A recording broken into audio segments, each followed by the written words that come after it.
বিকেলবেলা চা কফির সাথে নতুন কোনো স্ন্যাক্স খুঁজছেন?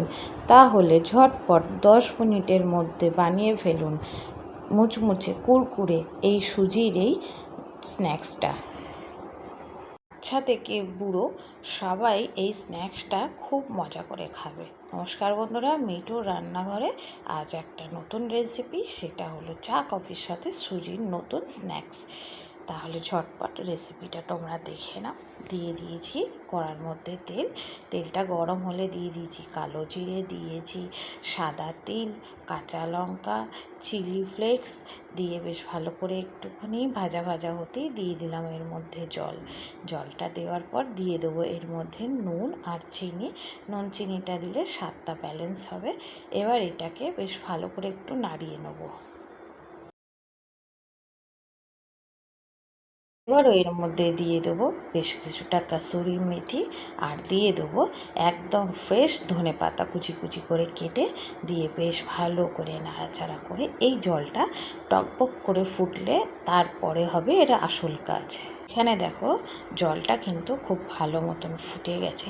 এইবারে আমি এর মধ্যে দিয়ে দেবো 1 বাটির মতন সুজিটা দেওয়ার পর যতক্ষণ না হাত ব্যথা হচ্ছে ততক্ষণ কিন্তু সুজিটা নেড়ে যেতেই হবে, না হলে সুজিটা কিন্তু একদম ডেলা পাকিয়ে যাবে। সুজিটা বেশ অনেকক্ষণ ধরে নাড়তে হবে। এখানে দেখো সুজিটা কিন্তু অনেকটাই জল টেনে নিয়েছে, খুব ভালো রকমভাবে সুজিটা কিন্তু রেডি হয়ে গেছে আর কি। এবারে আমি একটা থালা নিয়ে নেব, তার মধ্যে কিছুটা তেল দিয়ে বেশ ভালো করে তেলটা থালাতে মাখিয়ে নেব। তাহলে কী হবে বলো তো, সুজিটা ঢাললে থালার মধ্যে লেগে যাবে না। এবারে আমি সুজিটাকে ঢেলে দেবো, দিয়ে বেশ ভালো করে সুজিটাকে ঠান্ডা করতে হবে।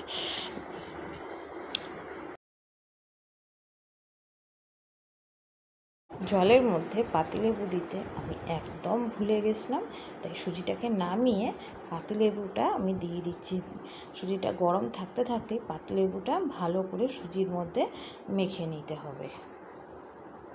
এখানে সুজিটা ঠান্ডা হয়ে গেছে। আমি না এর মধ্যে কর্নফ্লাওয়ার দিয়েছি, কিন্তু সেটা ভিডিওতে দেখানো হয়নি, আমি বলে দিলাম। কর্নফ্লাওয়ারটা দিয়ে বেশ ভালো করে চটকে সুজিটাকে মেখে নিতে হবে। এখানে দেখো সুজিটা কিন্তু আমার মাথা একদম কমপ্লিট হয়ে গেছে। এবার আমি অল্প অল্প করে চাপা দিয়ে সেপ দিয়ে গোল গোল করে আগে সাইড করে রাখি। এবার আমি অল্প অল্প করে সুজি নিয়ে গোল গোল করে একদম যে এরকম তোমাদের মনে হবে গোল করতে পারো, চৌকো করতে পারো, লম্বা করতে পারো, যেরকম মনে হবে সেরকম শেপই তোমরা দিতে পারো। আমি এখানে গোল গোল করে কাঁটা চামচ দিয়ে একটু চেপটে আমি সব কটা স্ন্যাক্স একদম রেডি করে নেব। সুজির এই স্ন্যাক্সটা খেতে না দুর্দান্ত হয়।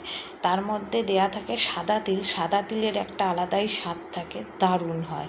এখানে আমার স্ন্যাক্সগুলি একদম শেপ দেওয়া রেডি হয়ে গেছে। এখানে আমি সাদা তেল নিয়ে নিয়েছি। সর্ষের তেলে কিন্তু একদম ভাজবে না, সাদা তেল নেবে। তেলটা বেশ ভালো করে গরম করে তারপরে লো টু মিডিয়াম করে দেবে গ্যাসটা। তারপরে এক এক করে স্ন্যাক্সগুলি সব তেলের মধ্যে ছেড়ে দেবে উল্টে পাল্টে ভাজার জন্য। এখানে দেখো আস্তে আস্তে কিন্তু বেশ সুন্দর কালার ধরেছে সুজির মধ্যে। গ্যাসের আঁচটা বারবার বলছি লো টু মিডিয়াম রাখবে, না হলে কিন্তু সুজি দেয়া তো পুড়ে একদম কালো হয়ে যাবে, আর কিন্তু ভালোও লাগবে না স্ন্যাক্সটা। গ্যাসের আঁচটা কম থাকলে তাহলে স্ন্যাক্সটা খুব আস্তে আস্তে ভাজা হবে, দেখতেও সুন্দর লাগবে। এ দেখো কত সুন্দর কালার এসছে, দেখেছো?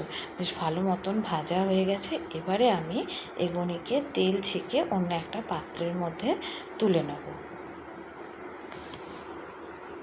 বাকি যে স্ন্যাক্সগুলি রেডি করে দিচ্ছিলাম ওগুলিকেও আমি তেলের মধ্যে দিয়ে দিলাম। খুব ভালো করে সুন্দর করে লাল লাল করে একদম ভেজে নিতে হবে।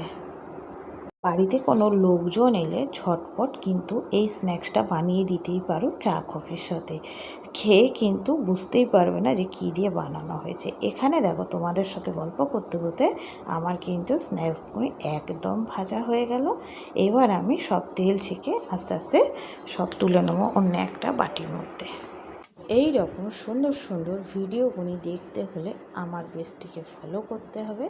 আর যদি এই রেসিপিগুলি তোমাদের ভালো লেগে থাকে তাহলে আমাকে একটা কমেন্ট, লাইক, শেয়ার করতে হবে। তাহলে তোমরাই বলো কেমন হলো এই সুজি স্ন্যাক্সটা।